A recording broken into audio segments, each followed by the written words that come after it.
মুল্লারি কারি রহমাতুল্লাহি আলাইহি মিশকাতের প্রসিদ্ধ সরা মিরকাত কিতাবের 6 নম্বর খণ্ডের মাঝে বলেন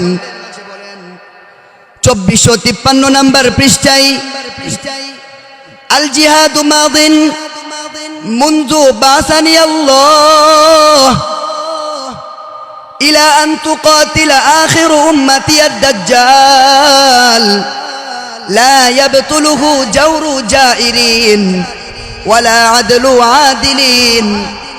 আল্লাহর নবী বলেন, আমি আল্লাহর নবীকে যেদিন মহান আল্লাহ পাক রব্বুল আলামিন নবুয়ত দিয়ে পৃথিবীতে পাঠাইছিলেন, ওই দিনই খেলাফত, ওই দিন যেদিন আল্লাহ তাআলা আমাকে নবুয়ত দিয়া পৃথিবীতে পাঠাইছিলেন, ওই দিন ওই আল্লাহ তাআলা জিহাদকে নাজিল করেছেন, জিহাদকে নির্ধারণ করে দিয়েছেন। ইলা আন তুকাতিল আখির উম্মতি আদ-দাজ্জাল। ও পৃথিবীর মানুষ, আল্লাহর নবী বলেন এই জিহাদ কতদিন পর্যন্ত স্থায়িত্ব হবে? শুনো শুনো, কয়েকদিন পর আমাদের মাঝে আবির্ভাব হবে দাজ্জালের। আল্লাহর নবী বলেন ওই দাজ্জালের সাথে সর্বশেষ একটি দল জিহাদ করবে, ওই পর্যন্ত এই জিহাদটা স্থায়িত্ব হবে। আল্লাহর নবী বলেন দাজ্জালকে হত্যা করা পর্যন্ত, দাজ্জালের সাথে যুদ্ধ করা পর্যন্ত এই জিহাদকে লা ইয়াবতুলুহু জাওরু জাইরিন ওয়ালা আদলু আদিলিন। কোন পৃথিবীর শাসক সে নেই হোক অথবা জালেম হোক, এই জিহাদকে কোনো ব্যক্তি বন্ধ করতে পারবে না। আল জিহাদু মাদিন ইলা ইয়াউমিল কিয়ামাহ। কিয়ামত পর্যন্ত যুদ্ধটা, জিহাদটা স্থায়িত্ব থাকবে।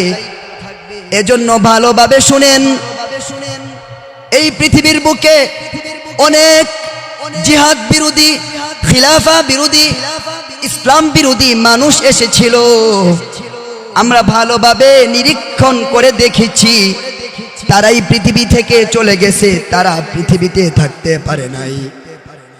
কিন্তু ইলাই কালিমাতুল্লাহ, আল্লাহর দ্বীনকে বাস্তবায়ন করার জন্য যারা কালিমাকে বুলন্ডন করতে চেয়েছিল, আজ পৃথিবীর মানুষ তাদেরকে স্মরণ করে, তাদেরকে সম্মানের সাথে ডাকে, তাদেরকে মানুষ প্রতিটা মুহূর্তে মুহূর্তে বীরের প্রতীক হিসেবে আমাদের সামনে স্থাপন করেন।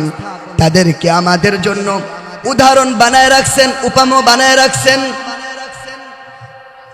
আমাদের পূর্ববর্তী বীর পুরুষ সালাউদ্দিন আইয়ুব, যিনি বাইতুল মাকদিসকে ইহুদিদের হাত থেকে রক্ষা করেছিলেন, সালাউদ্দিন আইয়ুব যেদিন থেকে দেখলেন বাইতুল মাকদিসটা বিয়াদিল ইহুদি, ইহুদিদের হাতে, সেদিন থেকে সালাউদ্দিন আইয়ুব আর হাসে না, তার মুখে হাসি প্রতিস্ফুটিত হয় না। সালাউদ্দিন আইয়ুবকে এক ব্যক্তি প্রশ্ন করলো, মালাকা ইয়া সালাউদ্দিন, ইয়া সালাহুদ্দিন, মালাকা লিমাযা লা তাদহাক। হে সালাউদ্দিন, তোমার কি হয়েছে, তুমি কেন হাসো না?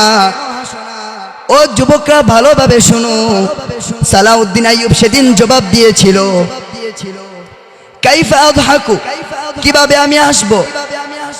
ইন্নী আস্তাহয়ি মিনাল্লাহ, আমি আল্লাহ তাআলার কাছে বড়ই লজ্জিত, বড়ই লজ্জিত। আল মসজিদুল আকসা বিয়াদিল ইহুদি, মসজিদের আকসা ইহুদিদের হাতে আমি সালাউদ্দিন কিভাবে হাসবো?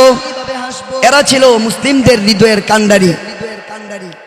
আজ আমরা ফিলিস্তিনের মিছিল করি, মিটিং করি, প্রতিবাদ জানাই তাদের পক্ষে, কিন্তু আমাদের ঘরে ফিরে আমরা ভুলে যাই তাদের সেই আর্তনাদ, আমরা ভুলে যাই তাদের সেই কান্না, আমরা ভুলে যাই খন্ডে খন্ডে ছিটিয়ে থাকা বিক্ষিপ্ত গোশতের টুকরোগুলোকে।